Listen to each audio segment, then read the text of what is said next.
जनसत्ता संपादकीय गति 110 शब्द प्रति minute. Be ready. 3, 2, 1 start. Ukraine और रूस के बीच युद्ध में जिस पैमाने की हिंसा और संहार की घटनाएं सामने आ रही है, उसमें शुरू से उठती मानवाधिकारों के सवाल को बहुत दिनों तक नहीं दबाया जा सकता था। विराम। अंतर्राष्ट्रीय स्तर पर रूस के रुख को लेकर पहले भी तल्ख प्रतिक्रियाएं उभर रही थी, लेकिन अब इस पर संगठित और औपचारिक रूप से कार्रवाई की प्रक्रिया भी शुरू हो गई है। विराम। संयुक्त राष्ट्र मानवाधिकार परिषद से रूस को बाहर किया जाना इसी दिशा में उठा एक महत्वपूर्ण कदम है। हालांकि यूक्रेन के खिलाफ युद्ध शुरू करने के बाद रूस ने अपने विरुद्ध दुनिया के किसी देश की नकारात्मक प्रतिक्रिया को तरजीह नहीं दी है। विराम। लेकिन संयुक्त राष्ट्र की कार्रवाई ने उसे निश्चित रूप से परेशान किया है। शायद यही वजह है कि रूस ने संयुक्त राष्ट्र मानवाधिकार परिषद से अपने निलंबन को एक अवैध कार्रवाई बताया। यह अपने आप में एक विचित्र स्थिति है कि एक ओर रूस पर यूक्रेन के खिलाफ युद्ध में बड़े पैमाने पर जान माल और मानवता को नुकसान पहुंचाने और युद्ध अपराध करने के आरोप लग रहे हैं, वहीं संयुक्त राष्ट्र मानवाधिकार परिषद से बाहर किए जाने को वह गलत बता रहा है। पैरा। दरअसल रूस पर नकेल कसने के लिए संयुक्त राष्ट्र महासभा में जो ताज़ा कार्रवाई सामने आई है, इस दिशा में पश्चिमी देशों और ख़ास तौर पर अमेरिका के बीच एक आरामय बन चुकी थी। विराम। अमेरिका की ओर से रूस और उसके राष्ट्रपति व्लादिमीर पुतिन को युद्ध अपराधी घोषित करने की बात कही जा रही थी। इसी बीच हाल में यूक्रेन के बूचा से आई खबरों में व्यापक जनसंहार की बात कही गई और इसके लिए रूस को जिम्मेदार माना गया। हालांकि अब रूस ने अपने ऊपर लगाए आरोपों को सिरे से खारिज करते हुए इसे अपनी छवि खराब करने के लिए साजिश का नतीजा बताया है। रूस ने बूचा की घटनाओं के लिए जिम्मेदार लोगों की कानून के कटघरे में खड़ा करने के साथ साथ स्वतंत्र और निष्पक्ष जांच कराने की मांग की है। इसके बावजूद सच यह है कि ताज़ा संकट की शुरुआत रूस की ओर से हुई और अब युद्ध के हालात में कई ऐसे मोड़ आ रहे हैं जिसका आखिरी खामियाजा आम लोगों को उठाना पड़ रहा है। सवाल है कि व्यापक हिंसा और संहार का शिकार होने वाले और मारे जा रहे साधारण लोगों का कसूर क्या है। पैरा। जहां तक रूस के खिलाफ अंतर्राष्ट्रीय स्तर पर जनमत का सवाल है, तो भारत ने एक बार फिर संयुक्त राष्ट्र महासभा की ताज़ा कार्रवाई से बाहर रहना ही उचित समझा, लेकिन बूचा की घटनाओं की स्वतंत्र जांच के आह्वान का समर्थन किया। इसके अलावा संयुक्त राष्ट्र में रूस को मानवाधिकार परिषद से बाहर करने की कार्रवाई के पक्ष में जहां 93 देशों ने अपना मत दिया, वहीं 24 ने इसका विरोध किया और 58 देशों ने इस प्रक्रिया में अलग रहना चुना। विराम। जाहिर है कूटनीति के स्तर पर रूस ने कमोबेश अपना प्रभाव कायम रखा है, फिर भी उसे इस विचार करने की ज़रूरत है कि यूक्रेन के मुकाबले एक ताकतवर देश होने के नाते मानवता को लेकर उसकी क्या जिम्मेदारी बनती है। इस युद्ध में अब तक बड़े पैमाने पर नुकसान हो चुका है, जिसकी भरपाई में लंबा वक्त लग सकता है।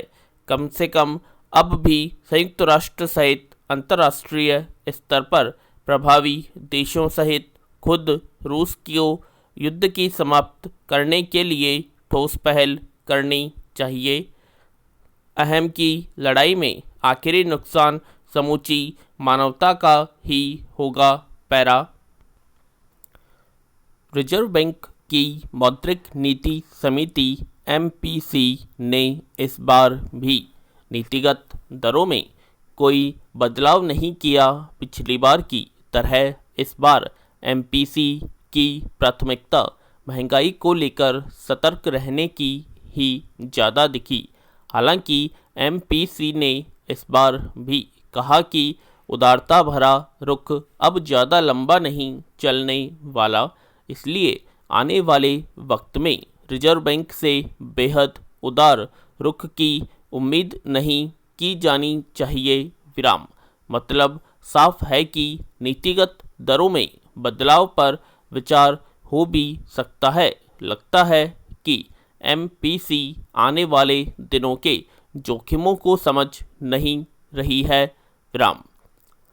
इसलिए उसने मुद्रास्फीति का अनुमान बढ़ाकर 5.7% कर दिया, जबकि इस साल फरवरी में यह 4.5% रखा गया था।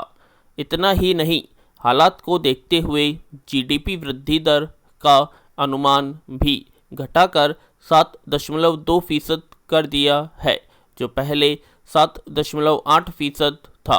महंगाई और GDP के अनुमानों में बदलाव इस बात का संकेत है कि अर्थव्यवस्था की चुनौतियां और बढ़ सकती है। पैरा। जहां तक महंगाई की बात है, केंद्रीय बैंक यह पहले से ही कह रहा है कि इस साल यानी 2022-23 में भी महंगाई से मुक्ति नहीं मिलने वाली। चालू वित्त वर्ष की पहली तिमाही के लिए ही मुद्रास्फीति का अनुमान 6.3% रखा है। बाकी अगली 3 तिमाहियों में भी यह 5% से ऊपर ही रहने का अनुमान है। ऐसा इसलिए भी है कि रूस यूक्रेन युद्ध की वजह से कच्चे तेल के दामों में उतार चढ़ाव बड़ी समस्या बन गया है। इसका असर साफ दिख रहा है। पेट्रोल डीजल से लेकर CNG और PNG तक के दाम जिस रफ्तार से बढ़ रहे हैं, उससे महंगाई भी बेलगाम होती जा रही है। खाने पीने के सामान और खाद्य तेलों से लेकर दूसरी जिन्सों के दाम भी आसमान छू रहे हैं। यह तब है जब लोगों की आमदनी नहीं बढ़ रही और बेरोजगारी के आंकड़े डराने वाले हैं। औद्योगिक उत्पादन के आंकड़ों में भी कोई दम नहीं दिख रहा। निजी निवेश और खपत में भी कहीं कोई तेजी नहीं है। MPC ने माना भी है कि आर्थिक गतिविधियां शुरू तो हुई हैं, पर अभी कोविड से पहले वाले स्तर तक आने में समय लगेगा।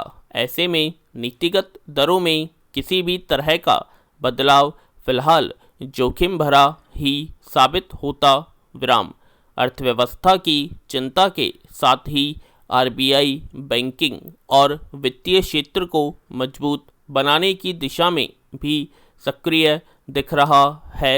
उपभोक्ताओं के हितों की फिक्र भी उसे है, इसलिए ग्राहक सेवाओं में सुधार के लिए समिति बनाने की बात की है। अब ज़्यादातर बैंक डिजिटल सेवाएं दे रहे हैं। इस लिहाज से उपभोक्ता संरक्षण का पक्ष महत्वपूर्ण होता जाता है।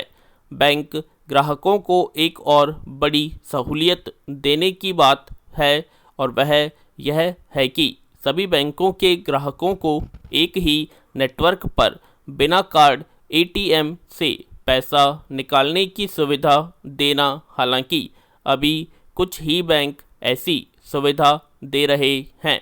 इससे ATM कार्ड धोखाधड़ी के मामलों पर भी अंकुश लगेगा। मौद्रिक नीति समिति के फैसले बता रहे हैं कि अर्थ जगत के लिए आने वाला समय कठिनाइयों भरा है। सरकार के लिए भी और आम जन के लिए भी। आर्थिक कुप्रबंधन और महंगाई ने श्रीलंका और पाकिस्तान जैसे देशों की क्या हालत कर दी, यह हम देख ही रहे हैं। हालांकि भारत का विदेशी मुद्रा भंडार मजबूत स्थिति में बताया जा रहा है, पर महंगाई से निजात का कोई तोड़ किसी को नहीं सूझ रहा।